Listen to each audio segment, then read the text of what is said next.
Mike Collins. Mike Collins is gonna win.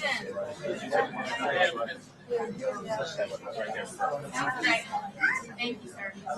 Ms. Black, I have decided we appreciate everything you've done.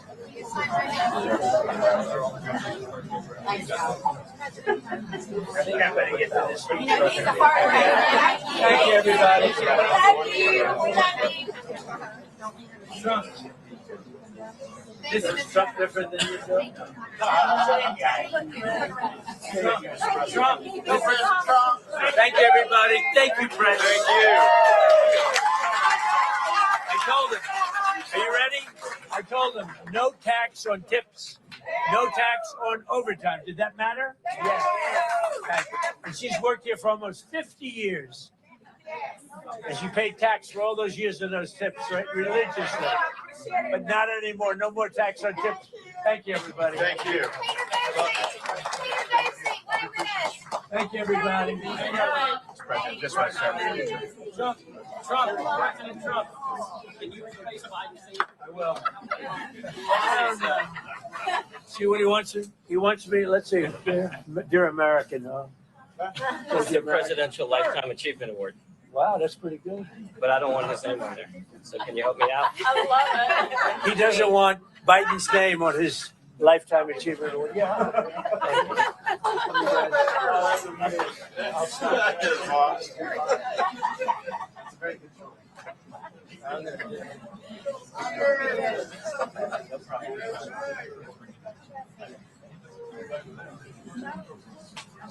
Mine's not an auto pen. This is. That's an auto pen. See that?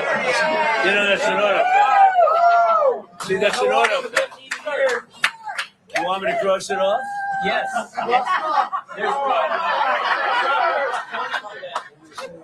That's it right there. That's an auto pen signature. That's it. You think he signed it? He didn't sign that. Crazy, man. Crazy stuff, right? That's crazy. I don't know how he did that. Auto pens. It's insulting if you think about it. Okay, now you have a real Lifetime Achievement Award. Thank you, everybody. Thanks, sir. Thank you, Chris. See you at the next event. Do we like the fake news? Yeah. Huh? I'm not so sure. They don't know it. So far, you've been very fair. You've been very fair. Yes. I'd like to shake your hand, sir. I'm the mayor of Rome. You can shake my hand. Thank you, Mr. Thank President. you. Good-looking guy, right? Yeah, thank you. You are too. Thank you. Have a good time. Thank you for coming. Bye, everybody.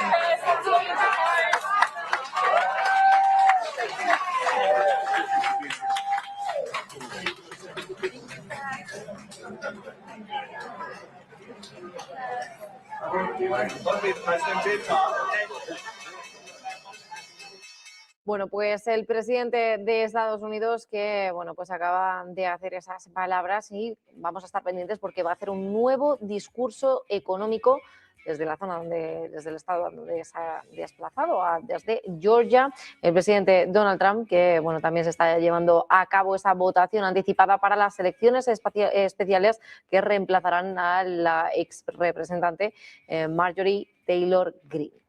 Pues nosotros hacemos una pequeña pausa publicitaria y enseguida volvemos.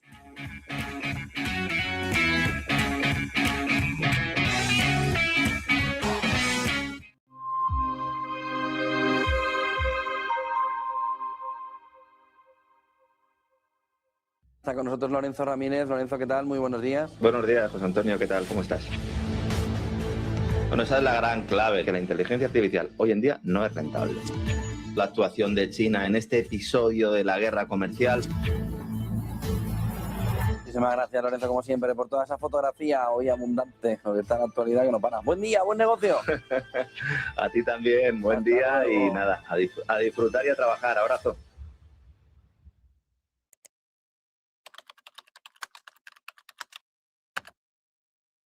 Buenos días, 8 de la mañana es la figura de Charlie. Buenos días, 8 de la mañana. Dicen que al oro le han bajado a la tierra después de la jornada de ayer. Seguimos en Negocios Televisión. Mañana continuamos en Negocios Televisión. Sean bienvenidos de nuevo a Negocios Televisión. Negocios Televisión. Sobre todo intentando ver lo que Europa está poniendo encima de la mesa en esos ejercicios militares.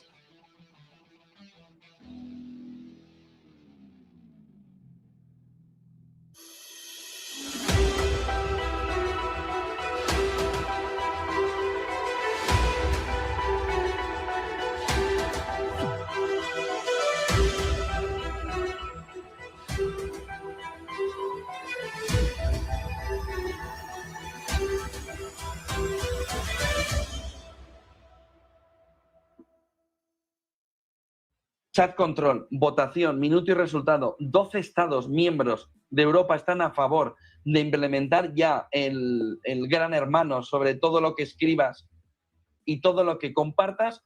8 Estados miembros en contra, 7 indecisos. En lo que ahora mismo es la gran partida alrededor de ese chat control que va a marcar gran parte del camino, ¿no? Alrededor de cómo la Unión Europea puede o podría, si esto se aprobara y no quedar parado como sucedió en el 24, lo vuelve a traer en el 25 hasta que salga, la Unión Europea podría inspeccionar todas tus fotos y todos tus mensajes privados. Esa propuesta de chat control obligaría a la inspección de todas las comunicaciones digitales privadas, incluyendo mensajes cifrados y fotos.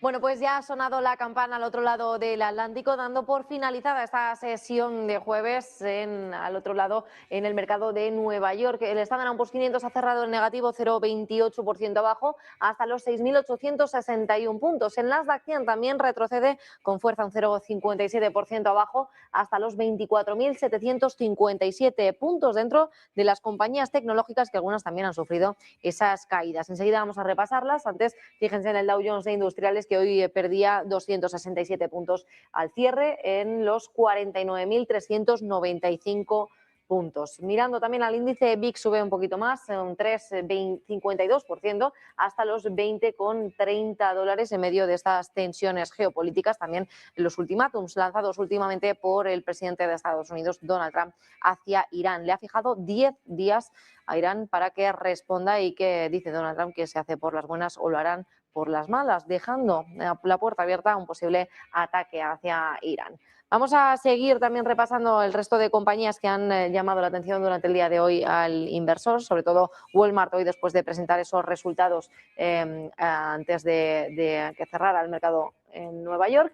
Un 1,42% ha cerrado la compañía en los 124,82 dólares, a pesar de que esos resultados en el cuarto trimestre fiscal del año fiscal de 2026 eran positivos para la compañía, pero ha cerrado en negativo hasta los 124,82 dólares. También Amazon, que ha sido la que destronaba a la compañía de Walmart por superar en ingresos, hoy ha cerrado en positivo, ha logrado cerrar al alza en los 0,05% arriba, en los 204,90 dólares la acción. El resto de las 7 magníficas, Meta con subidas del 0,25%, Tesla también sube un 0,11%, y en el lado de las pérdidas pues vemos como Google ha retrocedido un 0,15%, Nvidia también un 0,05%, y mirando a Microsoft también un 0,32%, a pesar de que ha dicho que XAI Grok 4.1 dice que ya va a estar disponible en Microsoft Copilot Studio. Además, AMD hoy va a respaldar un préstamo de 300 millones de dólares a Crusoe, la información que ha sido destacada durante el día de hoy, y que AMD pues ya cerraba en el mercado con subidas del 1,63% hasta los 203,39 dólares de acción. Y por último, en el sector farma, Johnson & Johnson, que prepara una posible venta de más de 20.000 millones de dólares. La unidad de ortopedia ha cerrado con subidas del 0,78% hasta los 246,90 dólares la acción. Repasamos rápidamente el sector de materias primas. El petróleo, ya saben, en estas últimas jornadas que subía con fuerza, más de un 4% llegaba a subir. Ahora vemos al barril de Brent con subidas del 1,86% hasta los $66 el barril, y el West Texas americano, que también avanza un 2,90% hasta los $66,63. En el foco opuesto también el oro al contado sube un 0,50%, logra tocar ya en estos momentos los $5.000 la onza. Los futuros del oro también lo hacían anoche, ya subía por encima de los 5.000, lo tenemos ahora en los 5.018, y la plata, la onza de plata al contado, que sube un 1,43% en su camino a los 79, ahora marca los $78,30 la onza. Pues enseguida vamos a continuar hablando del mercado y del comportamiento al otro lado del Atlántico. Antes vamos a mirar a dos últimas horas, y es que el presidente de Estados Unidos ha asegurado que Washington alcanzará un acuerdo con Irán sobre su programa nuclear de una forma u otra. Desde el Air Force One, Trump ha advertido de que sería desafortunado para Teherán no lograr un pacto, y ha reiterado que el plazo para avanzar en las negociaciones podría situarse entre los 10 y 15 días como máximo. Sus declaraciones, que llegan en plena escalada de tensión en torno al programa nuclear iraní, y justo después de ese ultimátum que lanzaba y que pues fijaba en 10 días para Irán. Y también durante esa entrevista con el periodista Ducey dentro del Air Force One, el presidente Donald Trump ha reaccionado a los comentarios de Barack Obama sobre la vida extraterrestre. Trump afirmó que Obama dio información clasificada y que no debería haberlo hecho en su momento. Cuando Ducey además le pregunta sobre si los extraterrestres son reales o no, Trump responde diciendo que no sabe si lo son o no, pero que sí que cometió un grave error Barack Obama. Con estas declaraciones, Trump pone en duda la revelación de que Obama tenga razón y tuviera razón en ese momento, y además aviva el debate sobre la existencia de visitantes no humanos en la Tierra, mientras mantiene mucha cautela sobre cualquier evidencia concreta. Pues ahora sí, nos vamos a dar la bienvenida a nuestro siguiente invitado en este cierre de Wall Street. Tengo el placer de presentar a Franco Machiavelli, analista de mercados. Muy buenas noches, Franco. ¿Qué tal, Valeria? ¿Cómo estamos? Muy buenas noches. Gracias por acompañarnos. Primera valoración sobre cómo ha cerrado el mercado durante el día de hoy, con fuertes caídas para el Standard & Poor's 500, Nasdaq 100 y Dow Jones de Industriales. Bueno, un cierre bastante en línea con lo último que hemos estado viendo en el mercado en general, ¿no? Sobre todo porque cuando especialmente vemos tanto Nasdaq como SP500 en general, ¿qué es lo que están mirando más? Pues evidentemente la narrativa de la IA, una narrativa que se va debilitando un poco, que va, ¿cómo lo diría? No es que se vaya debilitando como tal, sino que empieza a haber dudas sobre los beneficios futuros. No solamente eso, sino la forma de financiarlo, y evidentemente todo eso se traslada en una narrativa que puede llegar a ser relativamente un poco más débil de lo que venía siendo antes, que era muy, muy fuerte, pero realmente no es algo alarmante en exceso. Es decir, hay muchas dudas en el CAPEX, es algo que veníamos viendo bastante últimamente en el mercado, y sobre todo, cómo están financiando la deuda ahora mismo. Es decir, veníamos viendo que había grandes hiperescalers que lo estaban financiando con flujo de caja. Hasta ahí bien. Parece que ahora puede haber ligeras dudas en el momento en el cual entra la deuda en la ecuación. Quiero decir, entra la deuda en la ecuación, pero el apalancamiento, Valeria, lleva existiendo toda la vida. Quiero decir, el hecho de que entre la deuda en la ecuación, es decir, que grandes tecnológicas hiperescalers estén financiando proyectos de IA con una parte de deuda, solamente con una parte, porque el flujo de caja sigue financiando. Lo único que nos dice es que están en una fase de apalancamiento, pero que en cualquier caso se cubre de sobras con el flujo de caja. Son las grandes. Si luego nos vamos a casos como Oracle, ratios deuda capital de 500 veces, eso puede ser un poco más alarmante. Pero si realmente seguimos a las más fuertes, a priori no habría mucho de lo que preocuparse. Eso punto uno. Luego, evidentemente, el punto 2, ¿en dónde está? En la energía, en lo que vendría a ser la capacidad de cómputo, que vemos que se multiplica por 3 cada año, y los ingresos también se multiplican por 3. Claro, puede llegar a sonar relativamente bien, pero hay una linealidad en eficiencia estructural. Dicho de otra forma, para ganar 3 veces más, necesitas consumir 3 veces más energía.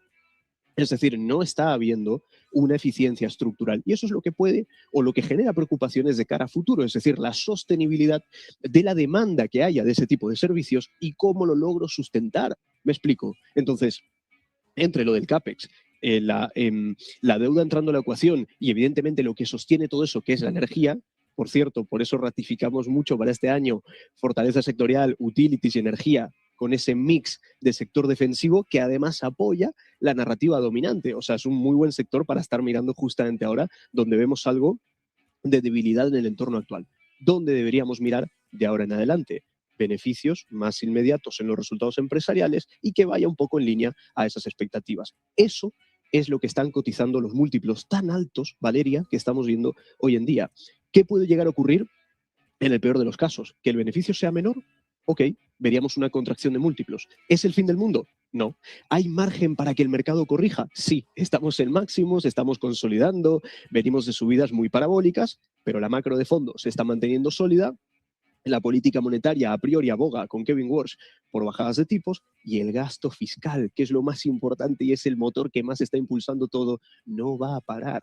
Por lo tanto, más allá de una narrativa que se pueda debilitar un poco y pueda llegar a justificar en parte una serie de correcciones, eventualmente, si es que se da, seguiríamos sin tener un entorno ni contractivo, ni recesivo, ni nada de eso. Hemos tenido una macro bastante buena. Así que bueno, en líneas generales, una pausa justificada por X narrativa que de una forma u otra, creo, bajo mi punto de vista, le venía bastante bien al mercado en este contexto, ¿no?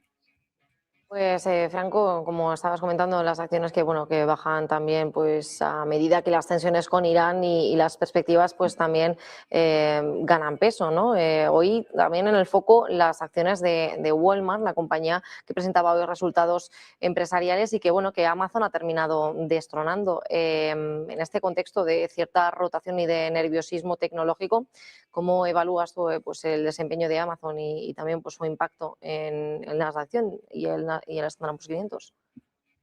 Es un planteamiento súper correcto el que acabas de llevar a cabo, Valeria, porque si bien, claro, fíjate, hasta yo me he ido un poco por la línea general, ¿no? Que son 7 magníficas, que es la IA, etcétera, pero realmente, aunque ahora estén un poco débiles, lo bueno de todo esto es que el resto del mercado no está débil, es que el resto del mercado está fuerte.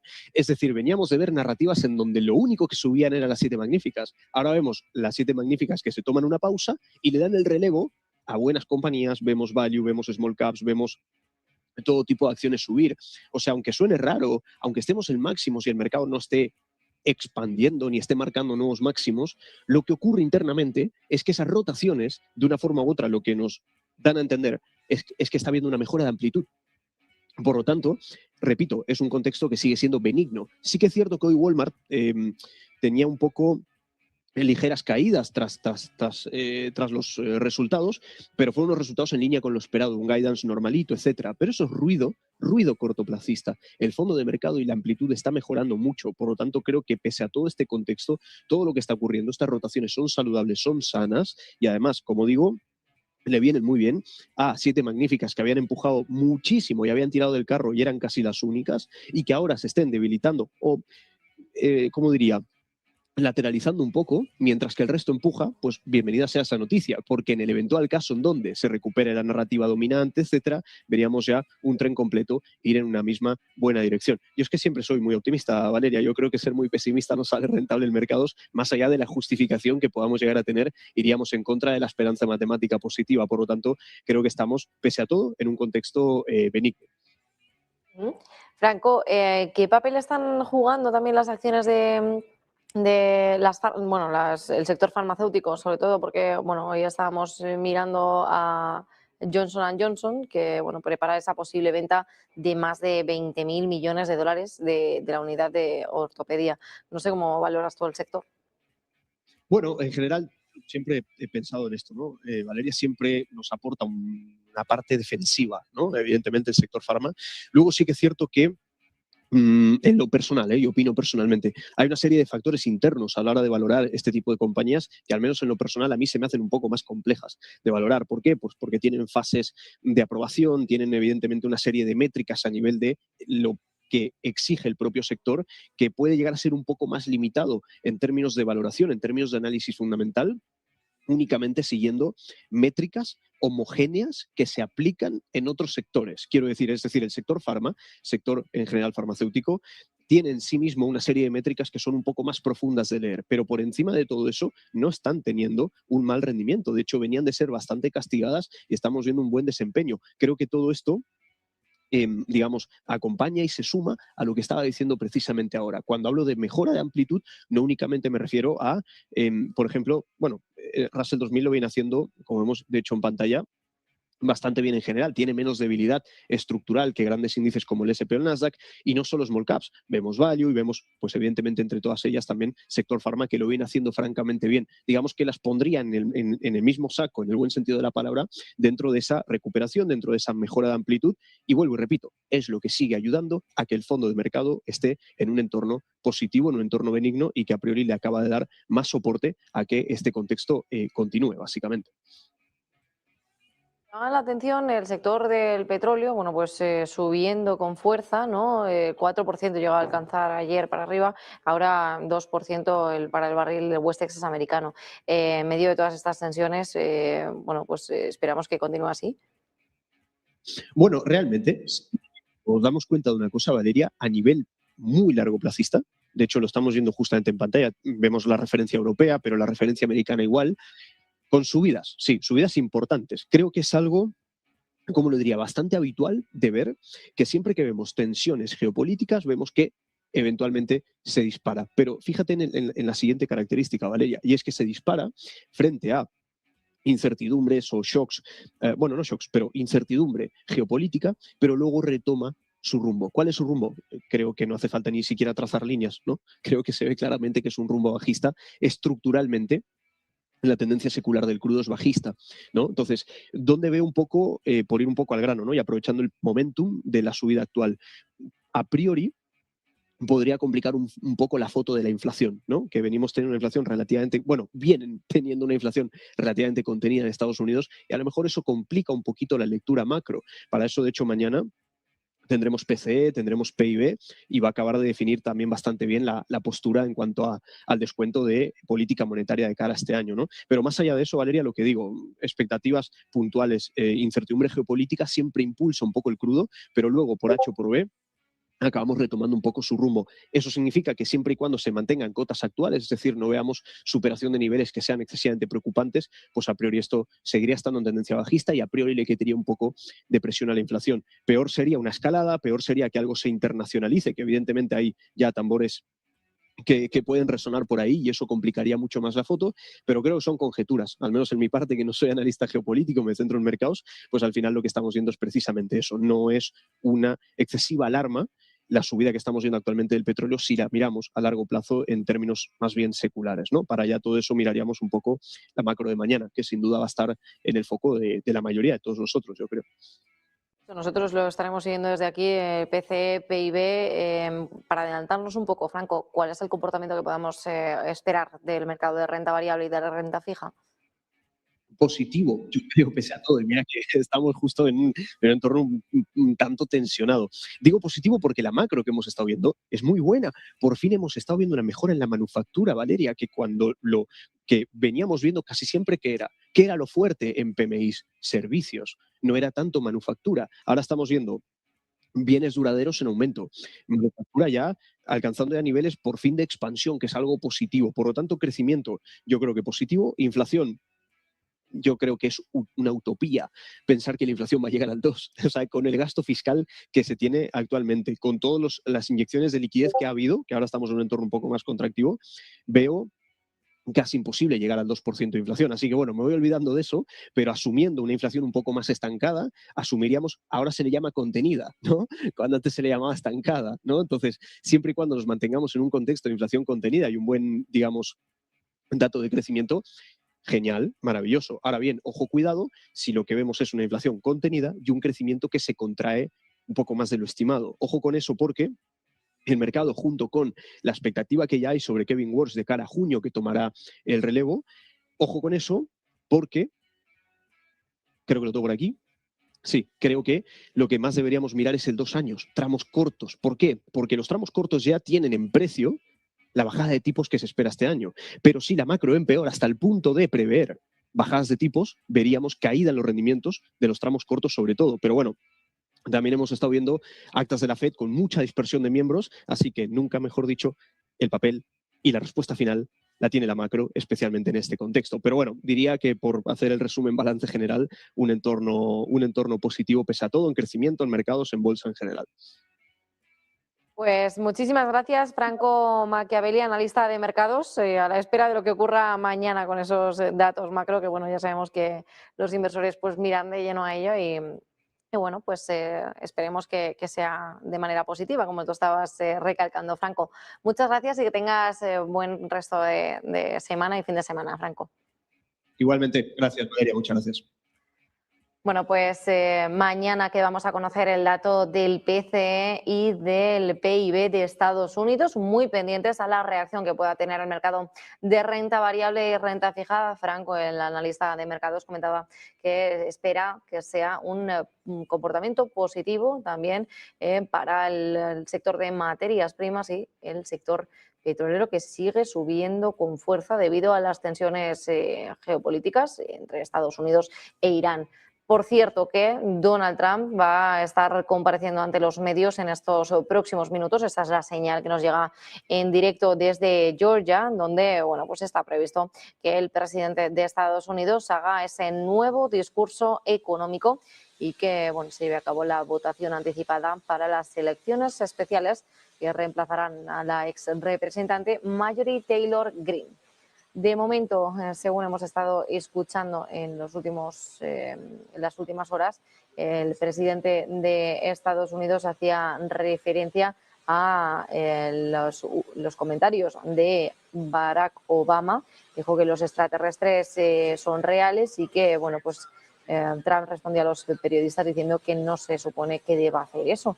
Y cuando le preguntaban sobre si eran reales o no, él dice que no sabe si lo son realmente, pero que cometió un gran error. Además, hizo hincapié en la Junta de Paz que se ha llevado a cabo durante el día de hoy. Dice que le gustaría que China y Rusia estuvieran en la Junta de Paz y que habían sido invitados. Y sobre las negociaciones con Irán, Donald Trump ha sido claro. Dice que cree que es tiempo suficiente de marcar esos 10 o 15 días más o menos como máximo para tener una respuesta y si no, pues alcanzarán ese acuerdo por las buenas o por las malas, según anunciaba Donald Trump.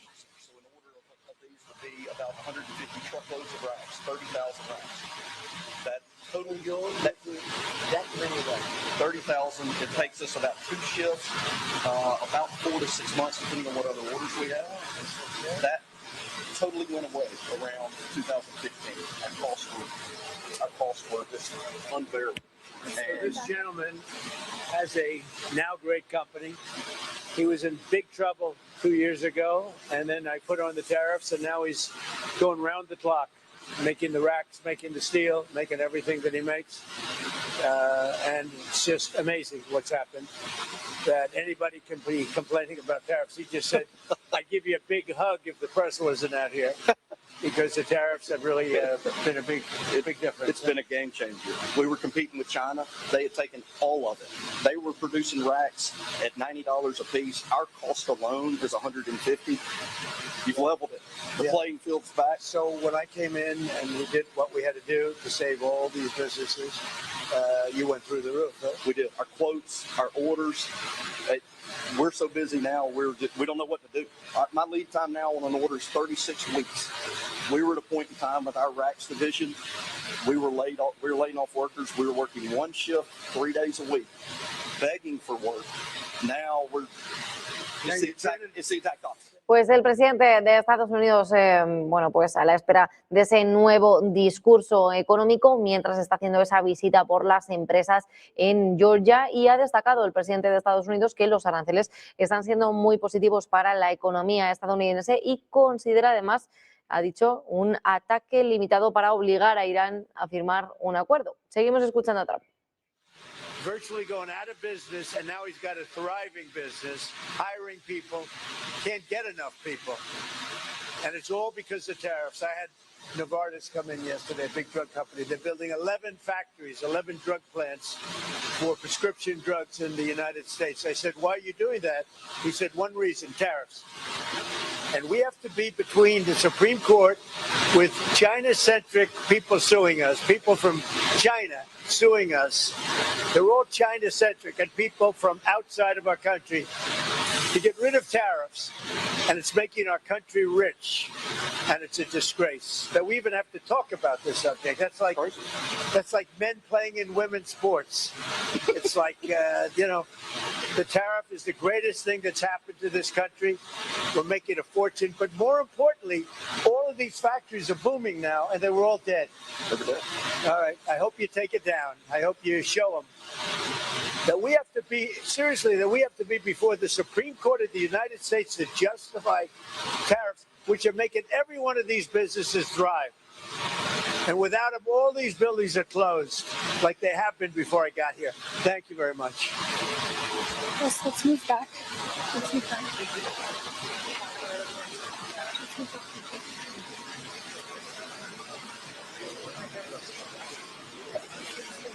Bueno, pues Donald Trump, que está haciendo referencia a lo positivo y lo bueno de los aranceles, ese arma de negociación utilizado por la administración Trump, que dice que gracias a ellos los aranceles al acero han cambiado las reglas del juego. Estaban visitando ahora esa fábrica en Georgia y dice Donald Trump que bueno, pues estas fábricas ahora actualmente están en auge gracias a que han utilizado esos aranceles y han favorecido a esas empresas que hasta la fecha estaban muertas, dice Donald Trump.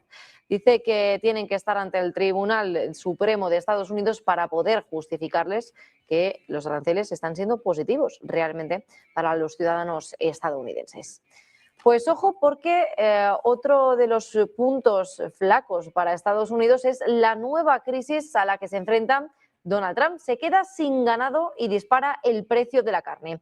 Estados Unidos se enfrenta a un problema que ya se está notando en los supermercados, la escasez histórica del ganado de vacuno. El inventario de vacas y terneros ha caído hasta unos 85 millones de cabezas, el nivel más bajo desde 1951, según los datos del USDA. Esto supone una caída de más de 45 millones respecto al pico de los años 70. Y la consecuencia ya está siendo directa y clara. Hay menos oferta y precios mucho más altos. En enero, la carne de vacuno y de ternera subió alrededor de un 15% interanual, uno de los mayores incrementos dentro de la cesta alimentaria, mientras otros productos como, por ejemplo, el pollo apenas subieron y la leche, por ejemplo, también se mantuvo estable. El problema, además, no tiene solución rápida, sino que los ganaderos comienzan ya a ampliar el rebaño y que, bueno, si no lo hacen ya, la nueva oferta va a tardar en llegar probablemente hasta 2028. Esto convierte la crisis ganadera en un nuevo factor de presión inflacionaria para la economía estadounidense. Lo vamos a ver mejor en este gráfico, que vamos a ver la línea histórica que se ve desde 1946, fíjense justo en este punto de aquí, cuando empezaba ya a subir y que parece que llegamos, bueno, en los años 70 se alcanzó ese pico álgido.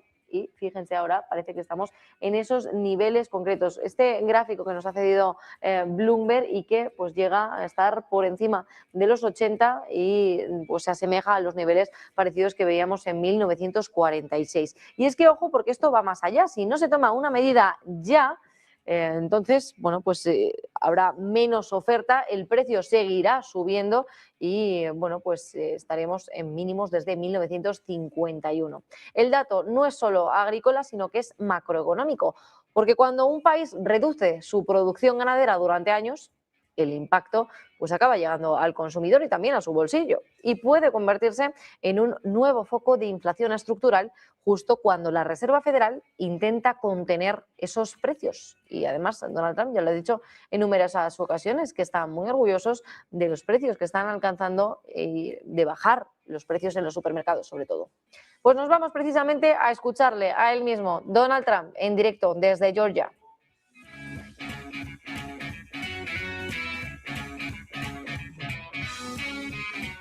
Bueno, pues después de hacer esa visita por algunas de las fábricas de acero y que destacaba el presidente de Estados Unidos que gracias a esos aranceles al acero han cambiado las reglas del juego y que esas empresas, esas fábricas ahora mismo están en auge y estaban muertas y que tendrían entonces que estar ante el Tribunal Supremo para poder justificar que los aranceles están haciendo prosperar al país.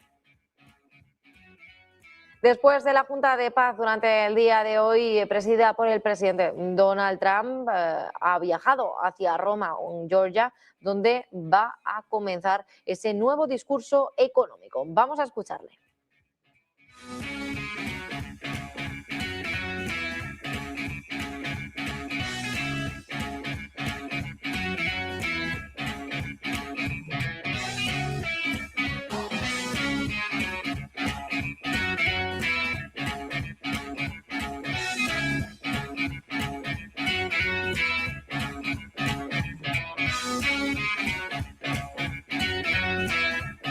Pues el presidente de Estados Unidos, haciendo su famoso baile, procede a hablar ahora mismo.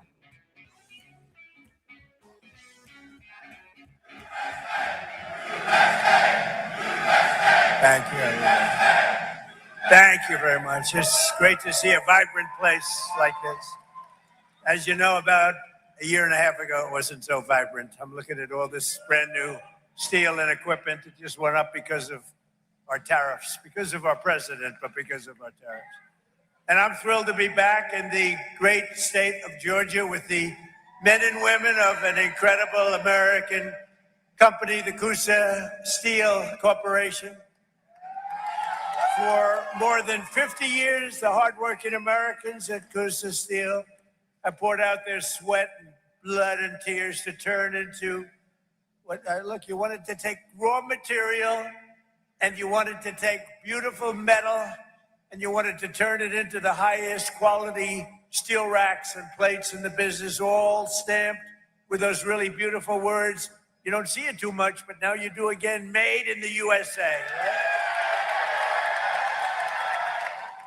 And this company prospered and grew from humble beginnings in a Georgia manufacturing. What happened is you became, in a very short while, a Georgia manufacturing giant. But then you watch your core business start to fade. I just spoke to your great owner, and he's great, but he got hit by stupid politicians, basically, making specialized steel tire racks dwindle from 2 bustling shifts to 6 days a week down to 1 shift and 1 hour.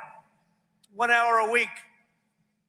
Then you went back up to 2 days, and you went back to 3 days, then you went back to 1 day, then you went down to 1 hour. Because all the business was going to China and other countries from outside. And it wasn't only here, it was other plants also. I assume your friends, likewise, were having the same problem.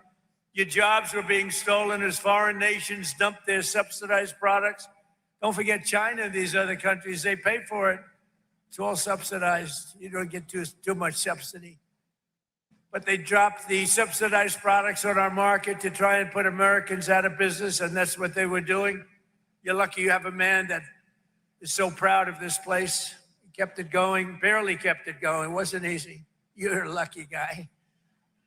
But now, thanks to the fact that we got elected on November 5th, and thanks to what I call the Trump tariffs, business at Coosa Steel is booming again. We just spoke, it's booming. And in October, you received your first large order for tire racks since 2014. It was a big, massive order. In fact, this great man right here thought that they made a mistake. He said it can't be possible. No, it's called tariffs. I said, my favorite word in the whole dictionary is tariff, and I got in trouble with, look at all the fake news back there. Look at them. I got in trouble. No, I got in trouble with them because I said, tariff is my favorite word in the whole dictionary. This, or what about family? What about God? What about wife, children? I said, all right, it's my 5th favorite word. Now I'm okay. They've treated me okay since I did that. They didn't like it when, but it's my 5th favorite word. in the dictionary. You're back, you're producing at full speed, 2 shifts a day, and he's going to 3 shifts a day, 6 days a week. And you've got a backlog now that's 7 months long. What a difference. From a couple of hours a week to 7 months long. And it's all because you finally have a president who put America first. That's what it is. But it's also because I imposed powerful 50% tariffs on foreign steel where they were coming in and dumping crap all over our country. I ended every one of the Biden-era exemptions, and on August 18th, I added new tariffs to cover 400 derivative products, including steel racks, which is what you make. So I say congratulations, and what a great comeback. This is a comeback that 2 years ago, right, you were almost, I don't want to say out of business, but you're almost out of business. I guess he said you can say it. You were close. He was borderline. Started telling his wife, let's have tuna fish tonight, darling. Forget about the steak. But stories like this companies are right now playing out in cities all around the country, towns, villages, all over the country. And to think I have to be in the United States Supreme Court for many, many months, waiting for a decision on tariffs. Without tariffs, this country would be in such trouble right now. Bueno, pues Donald Trump, que considera un ataque limitado contra Irán para poder impulsar ese acuerdo nuclear. Según estaba avanzando avanza el Wall Street Journal, dicen que Donald Trump estaría considerando esa posibilidad de llevar a cabo un ataque militar limitado contra Irán para poder presionar a Teherán a aceptar un acuerdo lo antes posible sobre su programa nuclear. El plan inicial contemplaría ataques contra un número reducido de instalaciones militares o gubernamentales, aunque no descarta una escalada si Irán se niega a frenar ese desarrollo nuclear. Le he puesto de fecha 10 o 15 días para que lleguen a ese acuerdo. Seguimos escuchando. I've ever heard it any better. I even took him back to the fake news where he related the story, that he was in serious trouble. There was no business. There was no business anywhere. How was this place 2 or 3 years ago? It was not just here, the whole area. It was a disaster. And now it's vibrant. And we have to justify this because people come from other countries because they ripped us off for 50 years. And now we're doing the same thing to them. And we're being very modest about it, right, Howard? We're being very modest about it. We could go a lot further if I want to. Because what they've done to us, other countries, what they've done, they almost put us out of business. And I'll tell you, if I didn't win this election, and if you had a moron like Kamala or a moron like Sleepy Joe Biden, if you had these people back, our country would have been finished. We wouldn't have had a country. So just yesterday, I was visited by the CEO of the drug company, Novartis, and his name is Baz, first name, great guy. And he came into the White House to see our great chief of staff, who happens to be with us. Where's Susie? Susie's with us someplace. She is great. First female chief of staff and the best chief of staff. And she wanted to bring him in. It's a big, very big company, all based outside of this country. And she wanted to bring him in, so I said, come on. So I said, hello, how are you doing? How's it going? Sir, I'm building 11 plants in the United States. I said, that's a lot. How many do you have? None. But we're moving almost all our business into the United States. And I said, why are you doing that? Tariffs. Tariffs! Can you believe it? He said, tariffs. And I got to be before a court. Can you believe it? This is like men playing in women's sports, transgender for everybody. I have a new one to add, voter ID. The Democrats don't want to give us voter ID because they want to cheat. The only way they can cheat is if they, look, we can stop them so easy. You know what they say? We don't want voter ID because it's racist. Okay? That's a good one. It's racist, no. I'll tell you what, when they look at the polls, 95% of the people want voter ID. Then you have proof of citizenship. So we want voter ID. We want proof of citizenship. For you to vote, let's prove that you're an American. So please, proof of citizenship. They're fighting that. They're fighting that. And then we don't want to have mail-in ballots where they're mailed in from all parts of the place. Mail-in ballots are crooked as hell. We're the only country in the world that use this type of mail-in ballot, the only country in the world. I'll tell you what, Republicans have to win this one. We'll never lose a race. For 50 years, we won't lose a race. We want voter ID. We want proof of citizenship. And we don't want mail-in ballots except for the military far away, except for people that are ill, disabled, or people that are away. Even for a vacation, we'll be generous, okay? Other than that, we don't want mail-in ballots because mail-in ballots, they cheat. Without tariffs, what would you do? You know what? Everybody would be bankrupt, everybody. The whole country would be bankrupt. And I have to wait for this decision. I've been waiting forever. And the language is clear that I have the right to do it as president. I have the right to put tariffs on for national security purposes, countries that have been ripping us off for years. You know what they were doing? Using tariffs. What a country. So sad. So just 1 year ago, under crooked Joe Biden, and he was crooked as hell, our country was dead. Now we have the hottest country. In 1 year, we have the hottest country anywhere in the world, right, Kelly?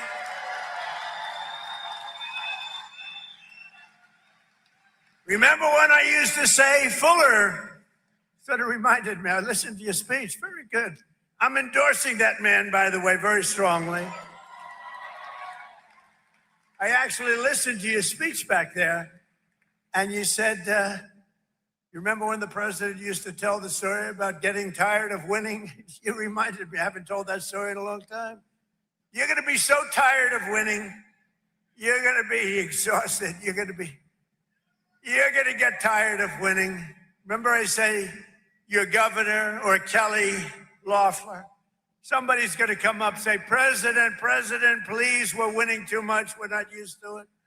George is not used to it. We can't take it anymore. People are working too hard. They're making too much money.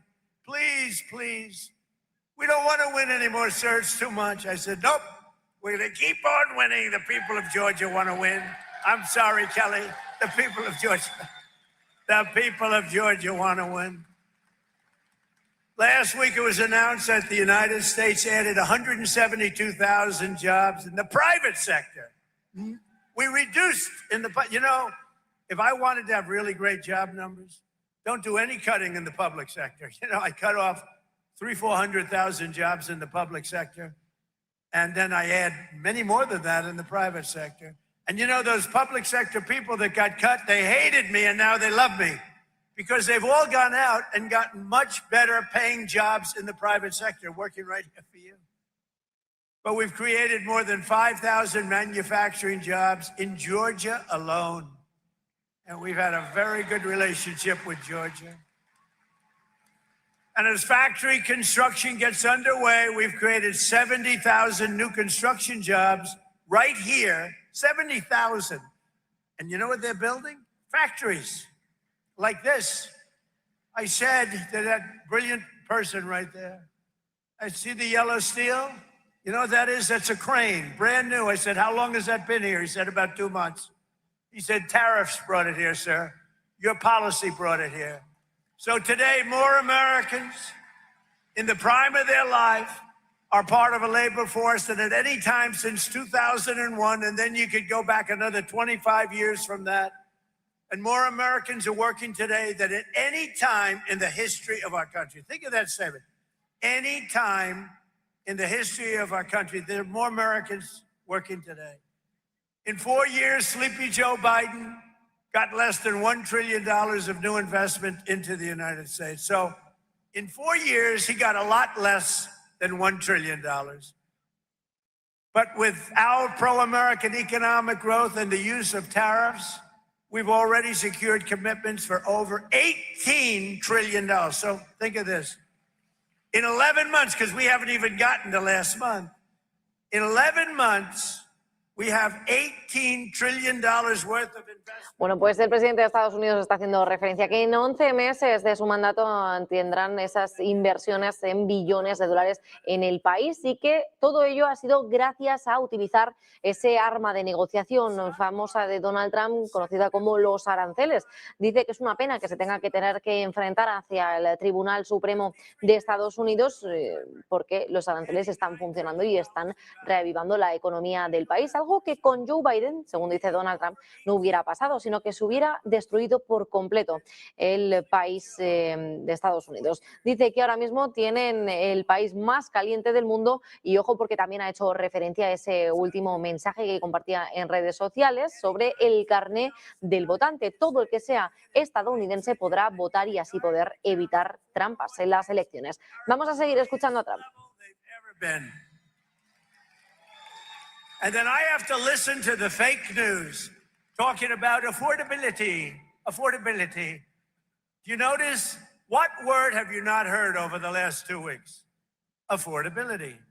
Because I've won. I've won affordability. I had to go out and talk about it. But we inherited a mess. We inherited the worst inflation in history. But I'd like to correct it because it's actually the fake news corrected me.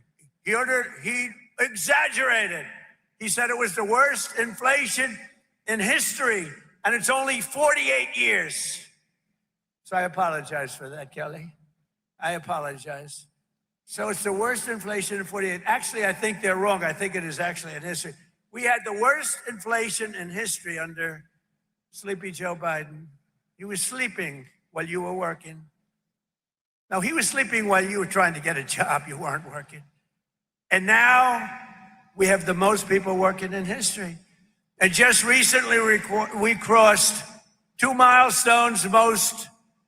They thought it was totally impossible when the S&P hit 7,000 points and Dow Jones surged past 50,000. Again, I was supposed to do that within 4 years. They said he's got a small possibility.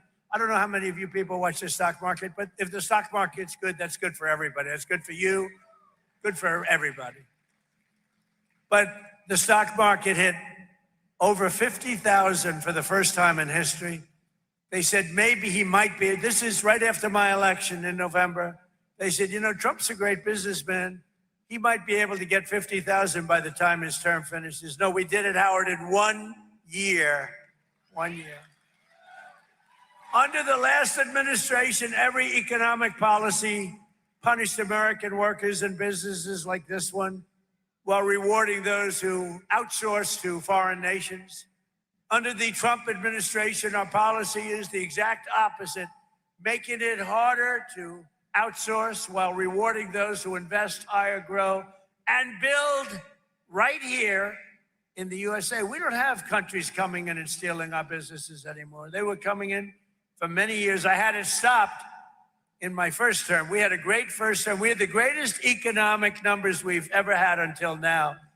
But this term, I will say, it's blowing my first term away.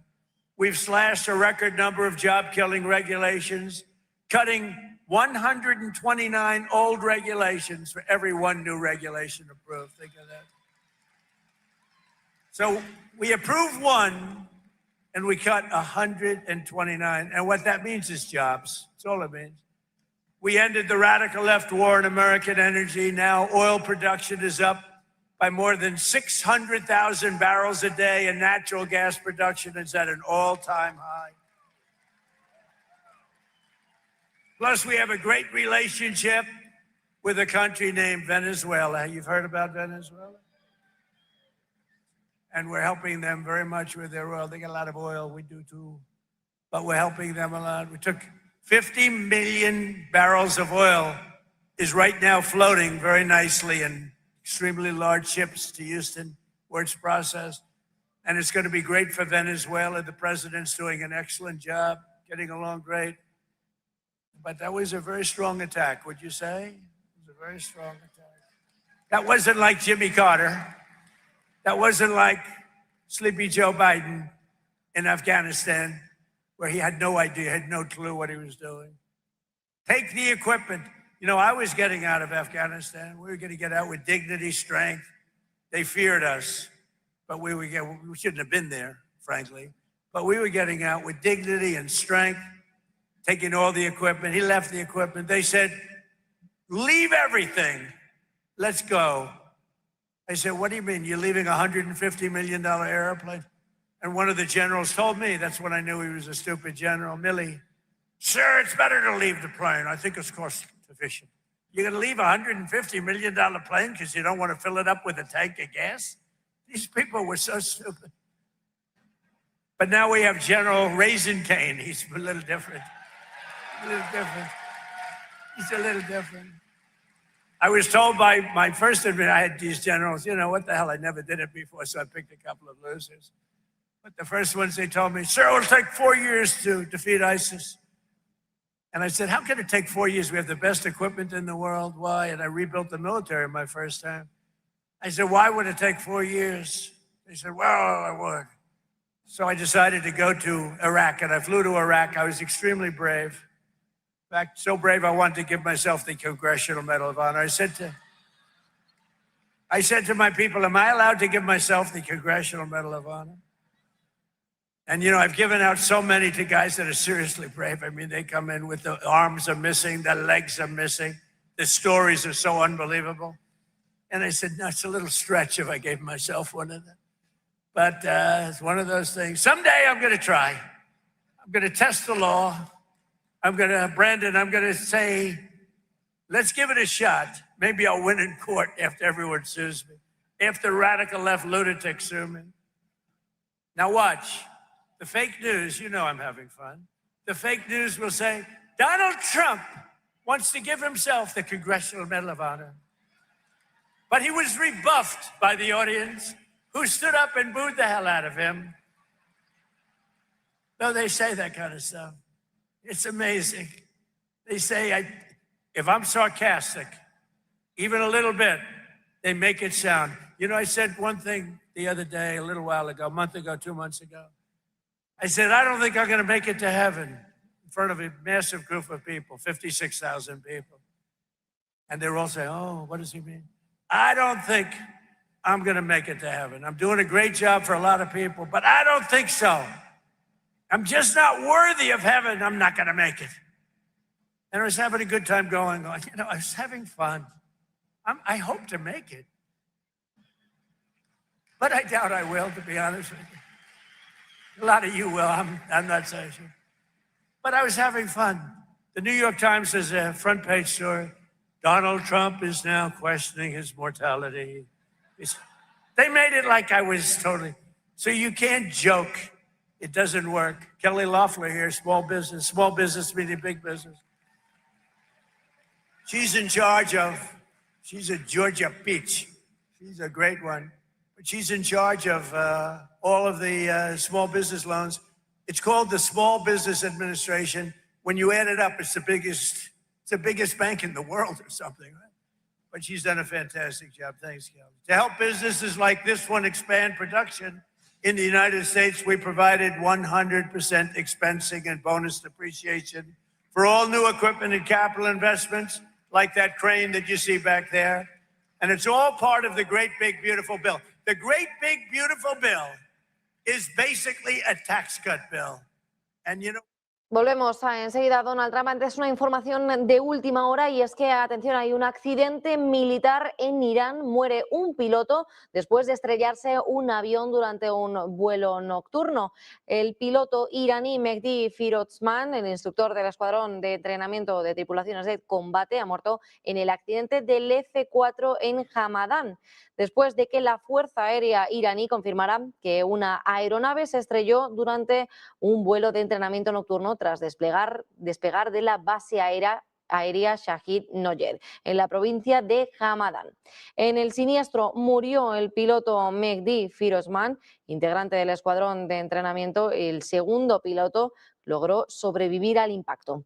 Aunque las autoridades no especificaron oficialmente el modelo del aparato, en la base operan cazas F-4 Phantom II y medios locales señalan que el accidente involucró uno de estos aviones. El incidente reabre interrogantes sobre el estado operativo y el mantenimiento de la flota aérea iraní en un contexto de alta tensión regional. Pues enseguida estaremos ampliando esta información de última hora, este último accidente militar en Irán, después de que lo confirmará la Fuerza Aérea iraní desde la base de Shahid Noyed en Hamadán. Volvemos a escuchar las palabras del presidente de Estados Unidos, Donald Trump. Oh, they're going to find me at conflict. They're going to say, Donald Trump has a conflict. I'll pay it, okay? You know what? I don't even talk about this much. I get no credit for it. So as president, I make $2 million over 4 years, $2.5 million. I waived it. I'm the only president that ever waived it. And they never, ever talk about it. But every week, some of the scum from the New York Times will call, did he waive it? And if my secretary would say, yes, he did. If I ever said, no, he didn't, it would be a headline scandal. But you know that in the history of our country, and this surprised me because we've had wealthy presidents before, in the history of our country, there's never been a president that waived his salary. I'm the only schmuck. I get no credit for it. You know what? I get no credit for it. Nobody ever writes about it. It's the first time. We have a couple of front row Joes here. They've been to like 400 rallies. Thank you very much. Have you ever heard me even talking about it? I never talk about it. They've heard me talking about everything, but I don't talk about it. But I just did today because somebody said, you know, nobody's ever written a story about you waiving your salary. You know, it's still a couple of $1 million. It's not peanuts. It's estimated that these policies will help raise income in this state by $7,000 in the coming year, every year. Boost household take-home pay by over $10,000 and protect more than 200,000 Georgia jobs. It's amazing. No one knows the importance of tax cuts and fair trade. More than businesses like this one. So now I'd like to ask the president of Coosa Steel, Andrew Seville, very nice name, to come up and say a few words. I'd like to say, because I'm telling you, I met this guy, and he said something that his wife is going to be extremely upset. I said, how are you doing? He said, President, if I didn't have all these cameras running, I would grab you and start kissing you violently. And I said, why is that? He said, because what you've done for us economically in this state, in this town, with the tariffs in particular. So I want to just introduce Andrew. Thank you very much.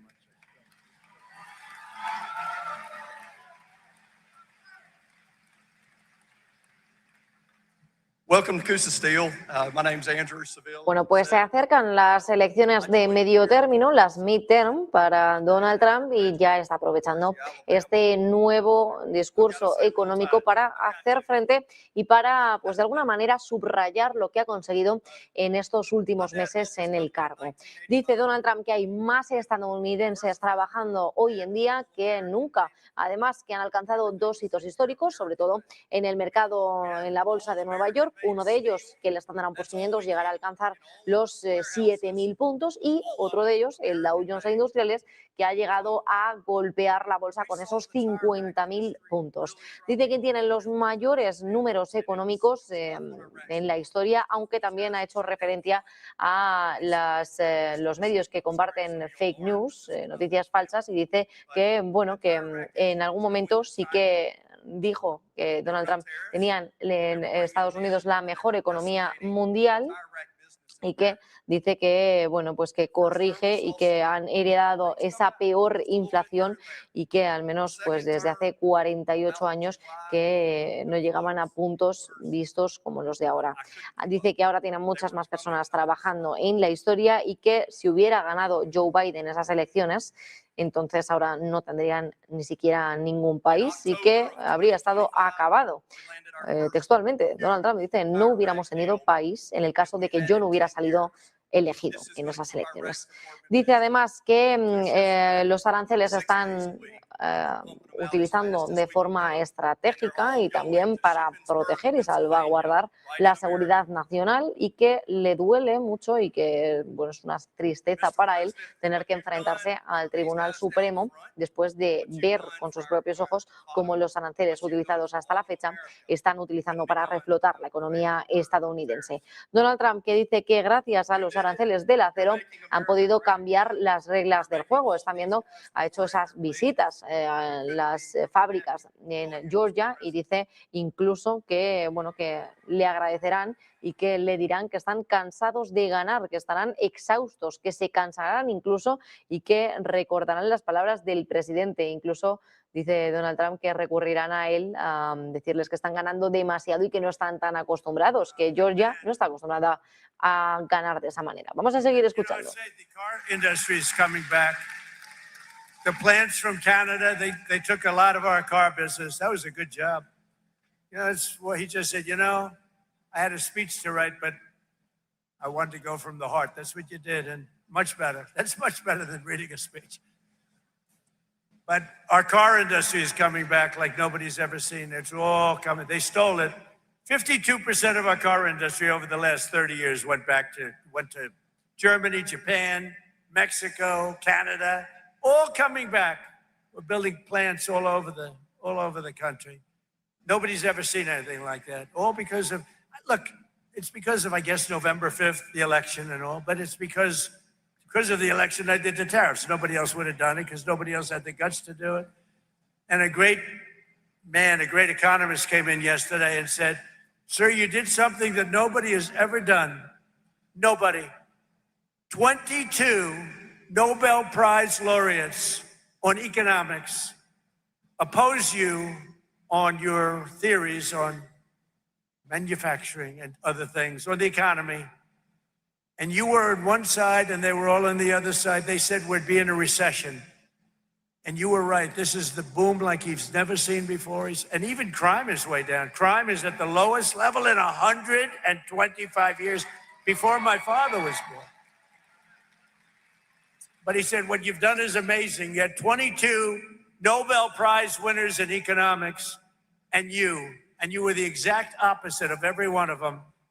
And they admitted now, every one of them admitted, but I had Howard on my side, a great Secretary of Commerce, and I had Kelly on my side, and I have Fuller on my side. I know that I got my Fuller. You better win that election.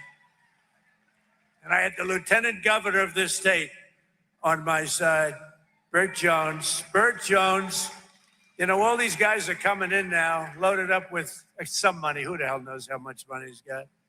But Burt Jones has been here and been with you and been with me right from the beginning.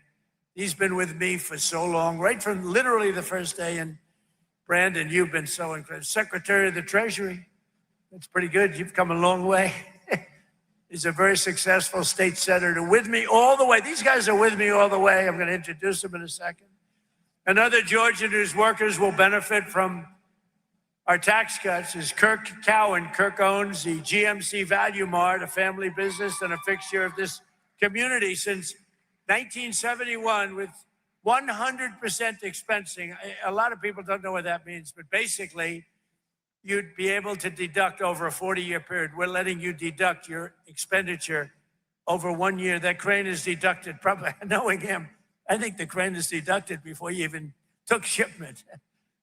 But no, you're allowed to do it. 1 year expensing. It's a big, big thing. It's why we had so many, it's why we were so successful in the first term. And now we even expanded it and we made it 10 years. In other words, it's good for 10 years. With 100% expensing, bonus depreciation, and no tax on the overtime. And Kirk says that the tax cuts are helping him keep the store up and running, and it's doing better than it's ever done before. So, Kirk, could you come on up for a second, please, Kirk? Come on up, Kirk.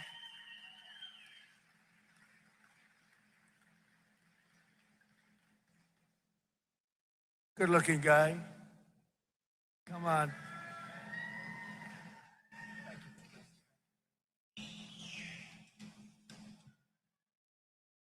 Good afternoon, home Georgia. My name is Kurt Cowan, and my family and I own proud to call this community home. I'm the owner of GMC Value Mart, a family-owned pharmacy and grocery combo my parents started back in 1971. If you've ever shopped at GMC, you know we're not a big chain supermarket. We have fresh meats cut in-house. We know our customers by name, and we work hard every day to keep prices fair for families. But running a small business isn't easy. Between fluctuating food costs, regulations, and pharmacy reimbursement rates that don't always reflect what we pay, it can feel like the deck is stacked against you. That's why policies that support small businesses really matter. Under President Trump's leadership, Section 179 limits have increased, and permanent 100% bonus depreciation incentives make a huge difference. They allow us to reinvest in equipment, which doesn't just help owners, it helps keep prices down, keep people employed, and keep serving our neighbors. For us, that means upgrading our pharmacy to stay competitive and continuing to support local schools and community events. It means GMC Value Mart can stay right where it belongs, right here in Rome, Georgia. I'm grateful to have a president who understands small businesses are the backbone of a town like ours. Thank you, Mr. President, for standing with local businesses. It truly keeps places like ours alive. Thank you. Thank you, Kirk. Good job. Really good job. You think it's easy for these guys to get up and do that? It ain't easy. It's not easy, and that was really a couple of great jobs. Another key part of our tax bill is Trump accounts. It's a big thing. These are the tax-free investment accounts for every American child, starting with $1,000 for every newborn baby. Every newborn baby. I also want to thank Michael and Susan Dell. Dell, go out and buy a Dell computer, because I'll tell you, they don't care about that. They care about this.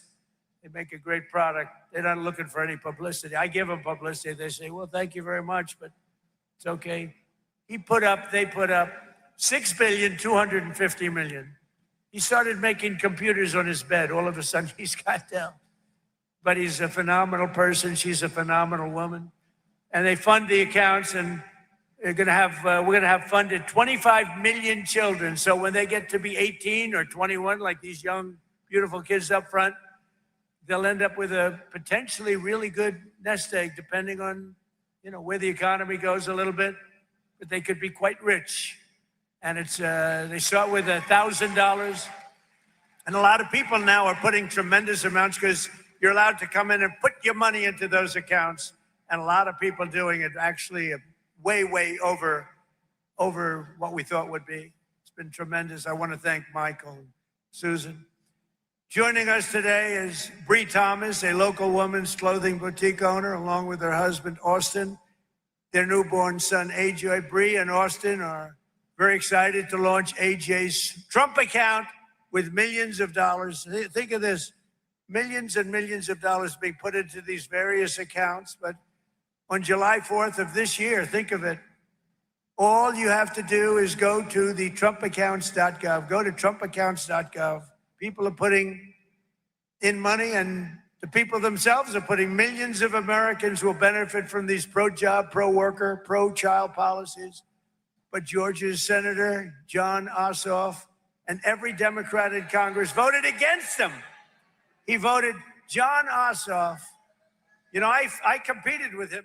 Bueno, pues acaban justo de subir al escenario partes clave de las empresas en Georgia, y le agradecen a Donald Trump por apoyar sobre todo los negocios locales. Trump, que está haciendo referencia a otra parte clave de todo ello, y son las inversiones libres de impuestos para cada niño estadounidense. Por cierto, que también ha hecho referencia a la situación con Venezuela. Dice que la cooperación energética entre Estados Unidos y Venezuela está yendo muy bien, y que ya se están destinando 50 millones de barriles de petróleo venezolano que están en camino a Houston, Texas. Donald Trump, que dice que el mercado de valores está bien, ha marcado y ha hecho referencia a esos dos hitos para él en este segundo mandato, que el Standard & Poor's 500 haya logrado tocar esos 7.000 puntos y que el Dow Jones de Industriales haya golpeado los 50.000 puntos. Trump hace referencia a que si el mercado de valores está bien, es una noticia buena para todos, que el mercado de valores alcanzó incluso esos niveles récord no vistos anteriormente. Ahora está dando paso también a siguientes personas que van a hablar y agradecer a Donald Trump por sus ayudas, también sobre todo para ese apoyo a los negocios locales. Vamos a seguir escuchando las palabras de Trump.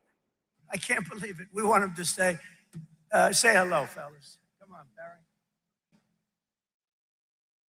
Mr. President, as I was sitting out there and I was looking back here at the crane, you remember first term we were all on the Trump train. I think we ought to have a Trump crane right here, right?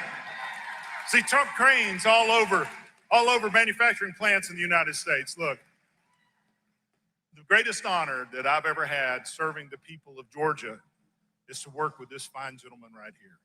Yeah, he called me back in Memorial Day weekend. I got a call from the White House and said, the President would like to come meet with you in the Oval Office on June the 1st. So I headed up to DC and I got over to the office early, and when I walked in, we got a picture made, and we were talking about something pretty important, about the investigation of January 6th.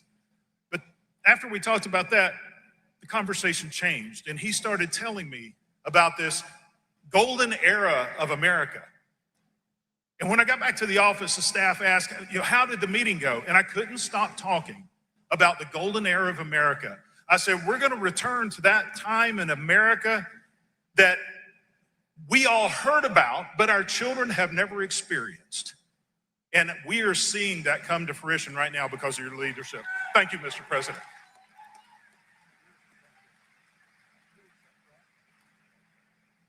Well, it is good to be back in Rome, Georgia. Do we have anybody here from Georgia's 3rd Congressional District?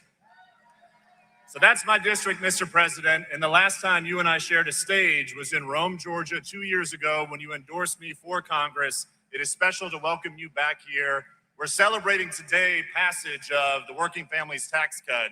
And as the President brought folks on stage, it is abundantly clear those tax cuts are working here in Georgia, they're working across the country, and they're going to help us win in 2026. I have the privilege of representing a district whose father represented behind me. Mike Collins' father, Matt Collins, represented my district for 12 years, and he's running to replace John Ossoff. So with that, I introduce Mike Collins. Thank you, Mr. President. Well, that tie looks sharp on you. You look good. Thank you. What's up, Rome, Georgia? I want y'all to know something. It is a true honor and privilege to serve you in Congress and represent Georgia's 10th district. But I want to say one more thing. It is probably the greatest time in the history of this country to be a member of Congress because we've got true leadership and the guidance of President Donald J. Trump. And I want you to know a couple of things. Now, we need to grow our majority in the House so that we can continue with an America First agenda. But folks, we got to make sure that we put the right Republicans in to help us to get this job done. And Clay Fuller, you're going to help us do that. I'm going to leave you with one last thing. Go vote. You have got to get out and vote. You get out and vote. You help us grow this majority. You help us out in November. I'm going to kick Ossoff out of the state's U.S. Senate. We're going to restore Georgia values up in that Senate. And y'all, we're going to continue to take our country back. Thank you.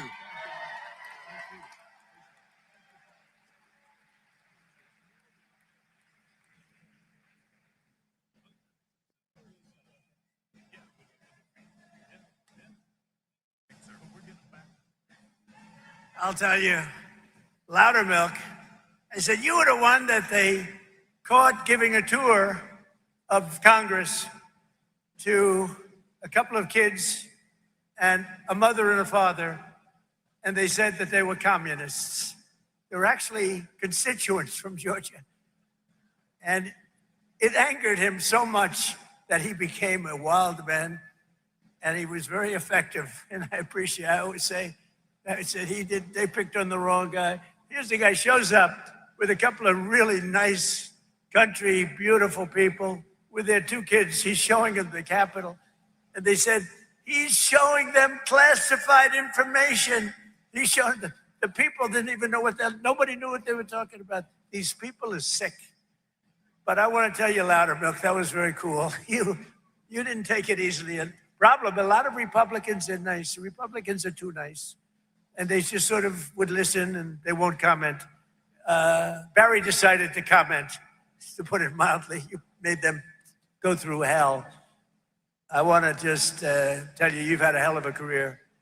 And I hear you're not running, and we're going to have somebody very good. You know that?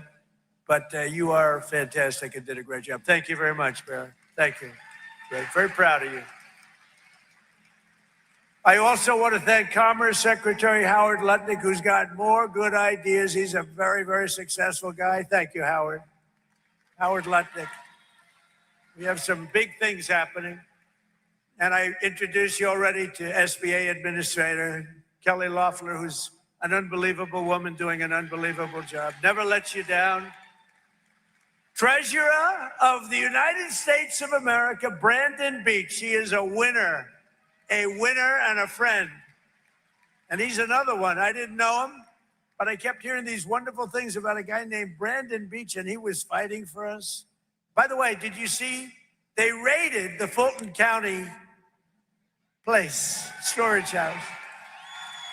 And now the Democrats have hired a massive team of lawyers. They have the ballots. That should be no problem, right? They have the ballots. FBI came in and raided. They found plenty of stuff. And now they have the ballots. And the Democrats are fighting like hell, and I think it goes before a judge tomorrow, to not let anybody see the ballots. Why don't they want them to see the ballots after all these years? You know why they don't want? Because they cheated, that's why. They sent top lawyers down from New York to fight it. And I think it goes before a judge tomorrow sometime. They don't want them to see the ballot. They've taken the ballots. They have them now. After years, they got an order from the court, signed order from a very respected judge, and now they're trying to stop anybody from looking. You know why? Because they cheated like dogs. Agriculture Commissioner from Georgia, Tyler Harper. Tyler, thank you. Nice hat. Nice hat.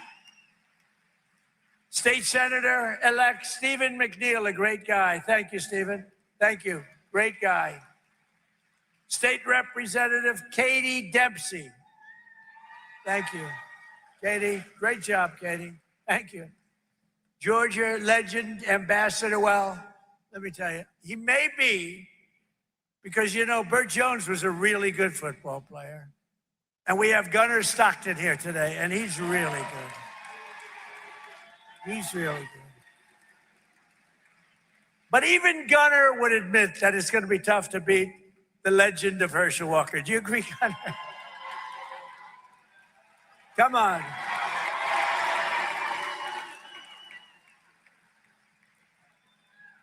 Because, you know, Lieutenant Governor Burt Jones was a great football player too, but he said, I heard you were great, Burt, but you were not Herschel. Hey, Herschel, come on up with Gunnar. Bring Gunnar up here. Come on.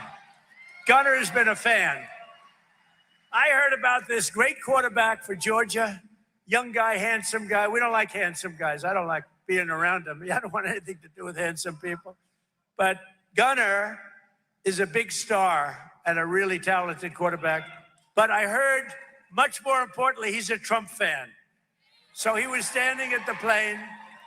And anybody that likes me, I like them. But I hear he's got a fantastic future. Gunnar and Herschel, say a few words.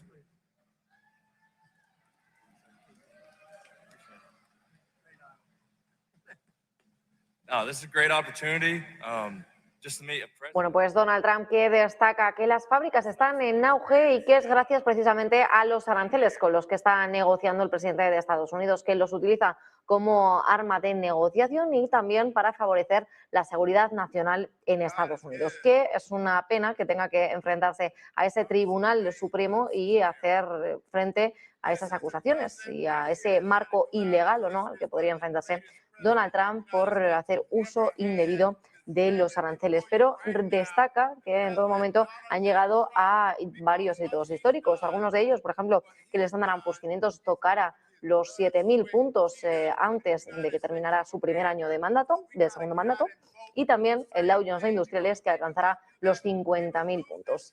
Por otra parte, Donald Trump ha destacado que hay más estadounidenses trabajando hoy en día que nunca y que han tenido que heredar este dato de inflación por parte de Joe Biden, por la administración anterior, y que ahora ya están respetando esa economía. Vamos a seguir escuchando al presidente. Make it simple and make it easy. This is the president to do it. Get out and vote, vote, vote.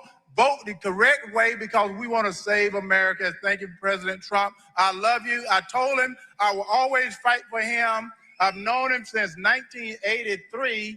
And I tell you what, he's the same man in 83 that he is right now. And I love him to death. Thank you, President.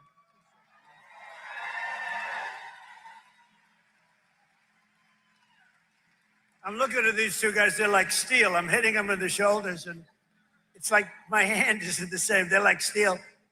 Any women would like to tackle these two guys, please? I don't know. This whole thing with men and women's sports is not working out too well. What a joke. But we added the new one. I'm telling you, we have a couple of new ones coming up. It's it's all about common sense. I also want to call up an incredible leader and a friend of mine for a long time. And I just want to let you know, a lot of people running. This man has my complete and total endorsement. It's not like, oh, gee, let me think about it. Burt Jones has been an incredible leader. He's been an incredible politician. He was a really great football player, but he has just been solid as a rock, and he loves this state so much. And I really want to see him when people are coming in with lots of money and lots of everything else. But Burt has, number one, he has my endorsement. Number two, he has the greatest career. He has been really, really good at what he does. I think Brandon would agree with that. Everybody would agree with that. Burt's been very special. So, and I know Burt's father, Bill, is around someplace. Where's Burt's father? Bill is so great. You know, Bill was a big shot in this, but Burt's going to take it to another level, right? That's what we want. That's what his father wants to. Burt, come up for a second, please.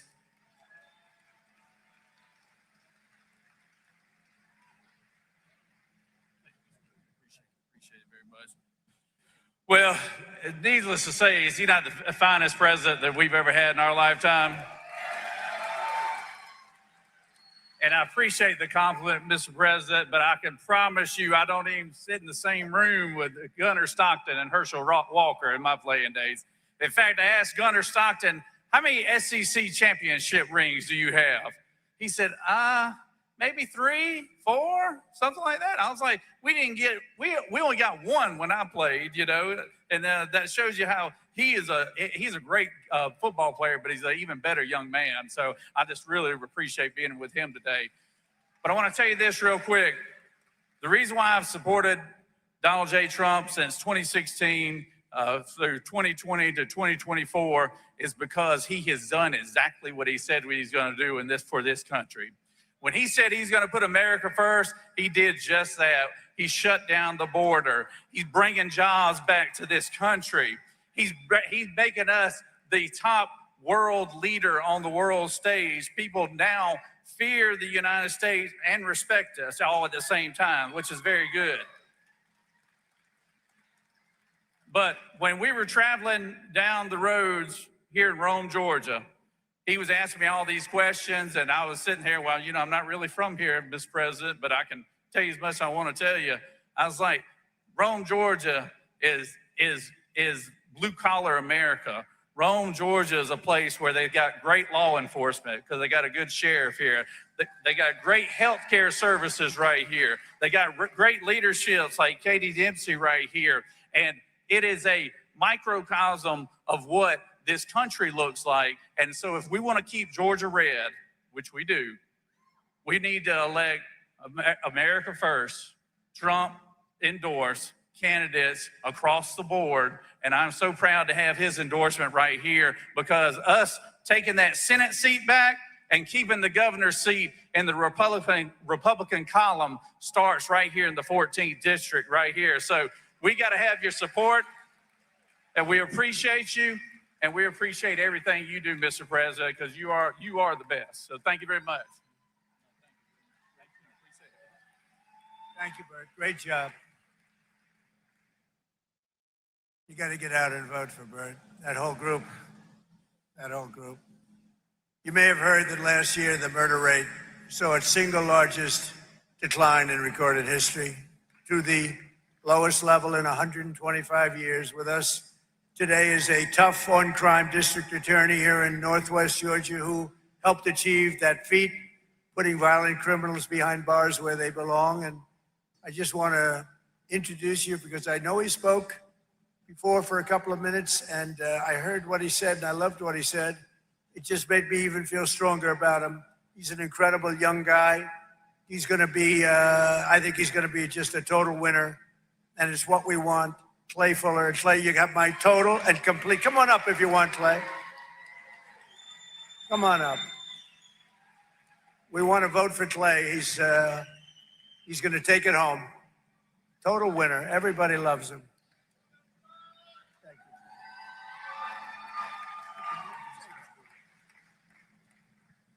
I don't mean to disagree with Ambassador Herschel Walker and the Lieutenant Governor, but I want to see if the crowd agrees with me. Beside me is the greatest president in our country's history.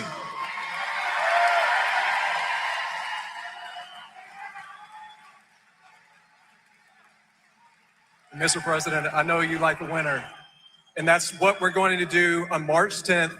We're going to win this. We're going to go to Capitol Hill, and we are going to be a warrior for Northwest Georgia, and we're going to be a warrior for this man. And we will never stop fighting for the MAGA movement and President Donald Trump. And sir, the endorsement was the honor of my lifetime, but I was wondering if you could do me one more favor. My beautiful daughter is here, Tallulah. She got detention to come and see you speak today. Could you pardon her, please?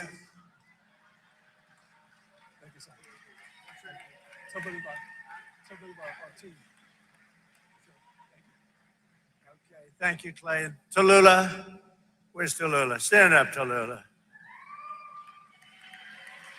Tallulah, you are fully pardoned. Don't worry. Just tell the teacher I said it's fine.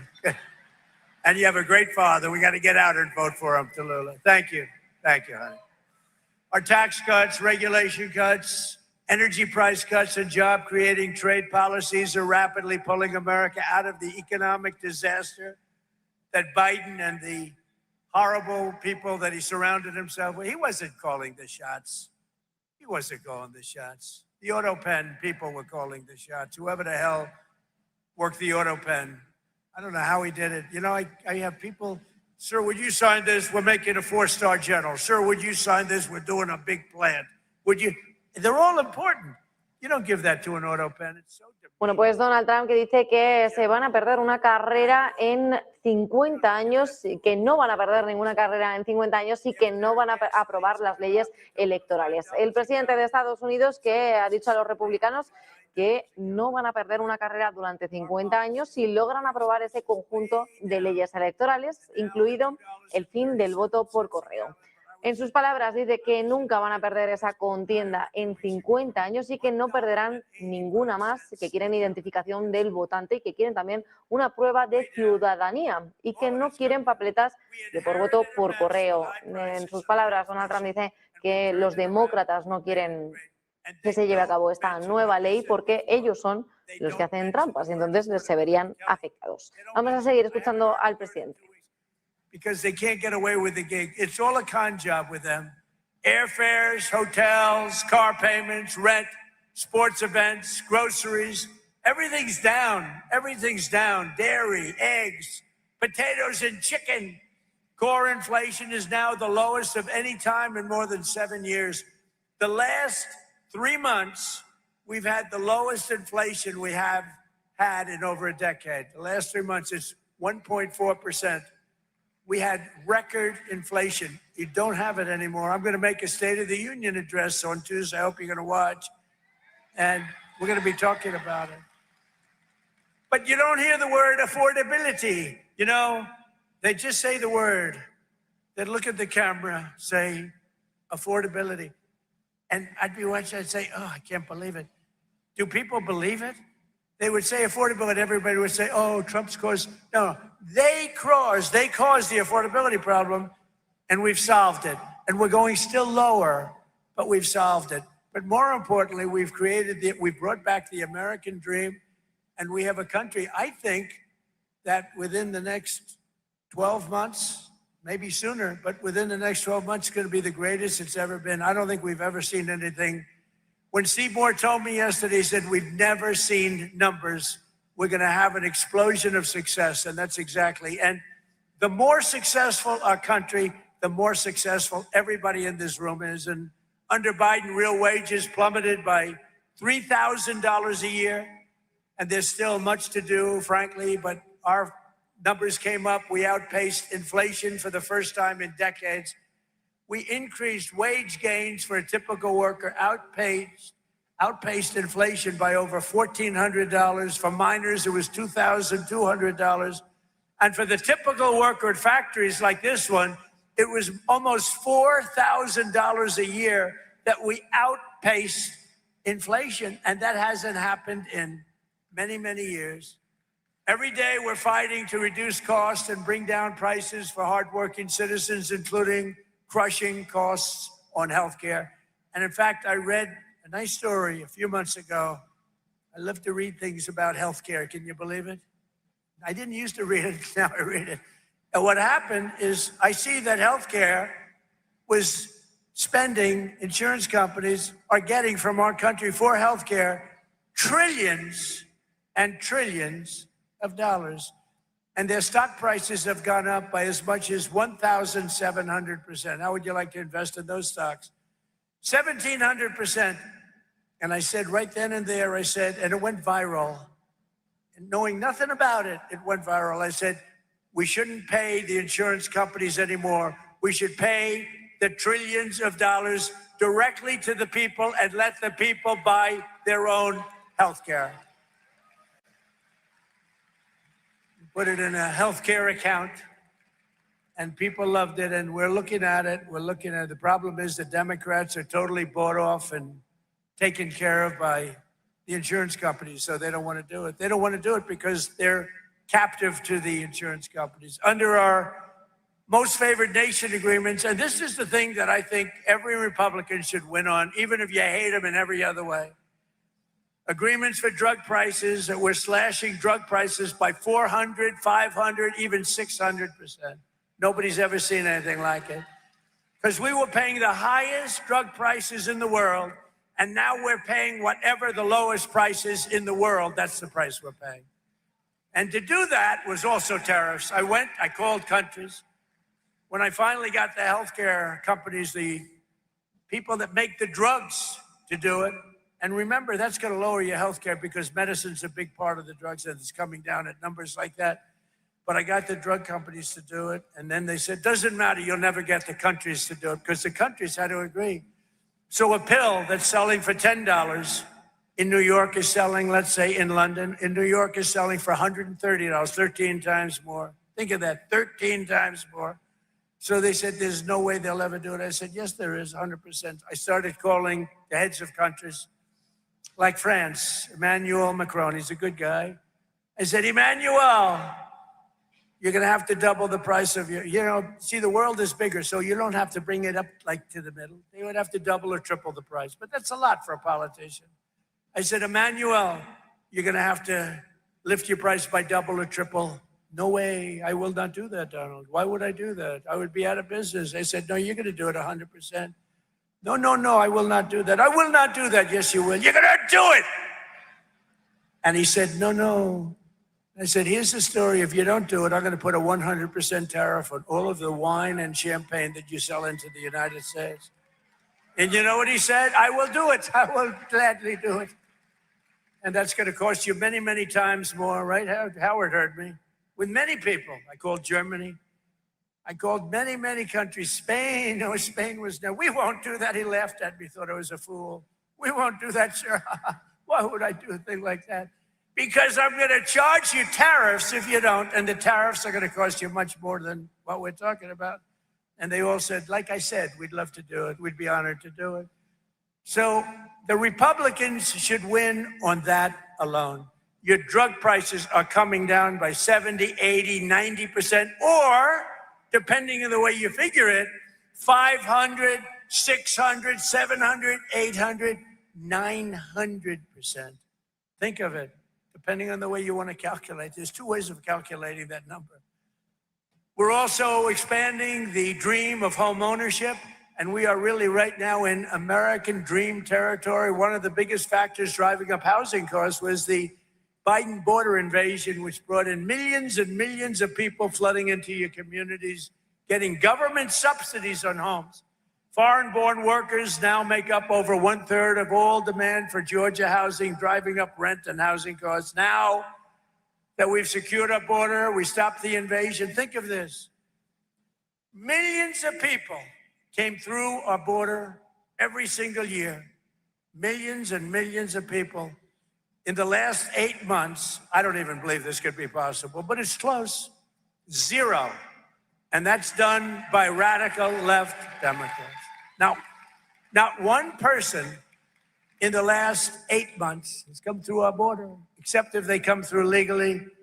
So rent prices have hit 4-year lows based on what we've done by bringing down mortgage rates. We've also slashed the yearly cost of new mortgages by $4,000 a year, and new mortgage applications are up 30%, and Kelly Loeffler's doing a fantastic job. In the last 12 months, Fannie and Freddie Mac helped 22,000 first-time home buyers purchase a home right here in the great state of Georgia. I love Georgia.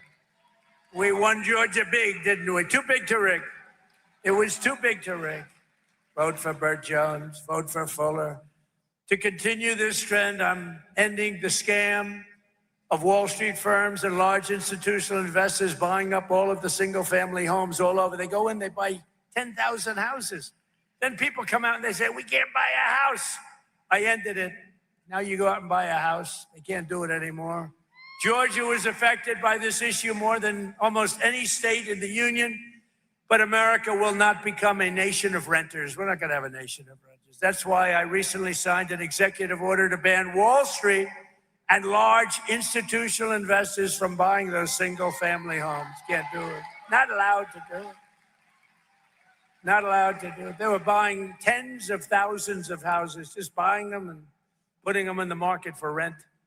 And to stop surges in food prices, we take care of our amazing farmers. Nobody's taken care of farmers like I have. Nobody's ever received the votes of farmers like I have either. I also recently issued $12 billion out of all the tariff money. We're taking in hundreds of billions of dollars. We're going to be taking in next year $900 billion in tariffs, unless the Supreme Court said you can't do it. Can you believe it? That I have to be up here trying to justify that with people like you. I have to put you on a stage in front of your family, but you did very well. So it could have been very embarrassing, right? You did very well. But it's a shame that I have to justify this because it's just common sense.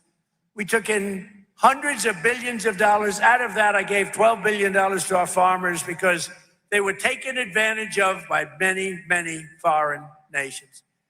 And just over 1 year ago, we inherited a mess, the results of ruinous inflation, economic surrender, a border invasion. They invaded our country, rampant crime and chaos all over the world. But today we've ended that disaster. America is back. Our economy is roaring, and our country is respected again, respected like never, ever before. We've achieved more in 1 year than most administrations achieve in 8 years, and we're just getting started. Oh, we're just getting started. We've got things that are happening that are as good as what you've heard. I don't know if they can get better, to be honest, but they're good.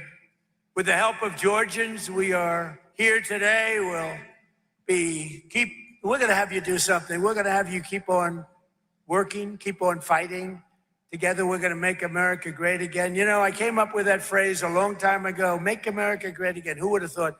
It turns out to be rated, not by me, by anybody, by stupid people, frankly. Anybody would rate it the #1 phrase in the history of politics in America. Right? It's called Make America Great Again. That's what we've done.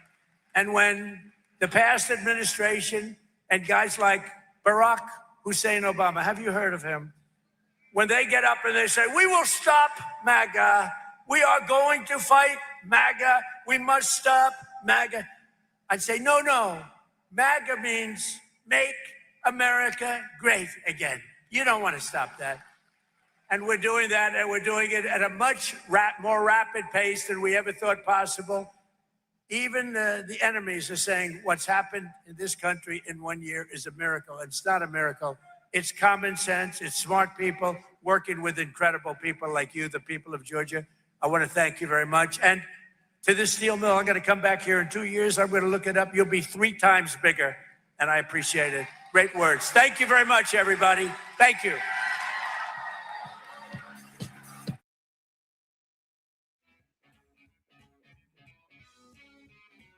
Pues Donald Trump, que termina con este discurso en Roma, en Georgia, donde dice que quieren hacer a Georgia grande de nuevo y que van a seguir utilizando los aranceles para poder recaudar ese dinero que ya está siendo tan beneficioso para el país. Ha hecho hincapié el presidente de Estados Unidos en el precio de los medicamentos, dice que lo ha rebajado al menos un 600% y que así va a continuar también el arancel al vino y al champán, y que es la única manera en la que pueden negociar con otros países. Así lo ha hecho con Emmanuel Macron, el presidente de la República Francesa. Pues nosotros nos despedimos por hoy. Muchísimas gracias por acompañarnos una vez más en este cierre de Wall Street. Mañana más información a partir de las 7 de la mañana con mi compañero Manuel Velázquez y a partir de las 8 con el CEO de Negocios Televisión, José Antonio Binder.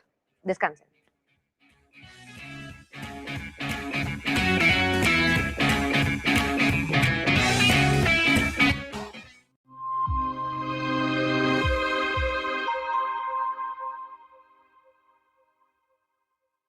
Chat control, votación, minuto y resultado. 12 estados miembros de Europa están a favor de implementar ya el gran hermano sobre todo lo que escribas y todo lo que compartas. 8 estados miembros en contra, 7 indecisos.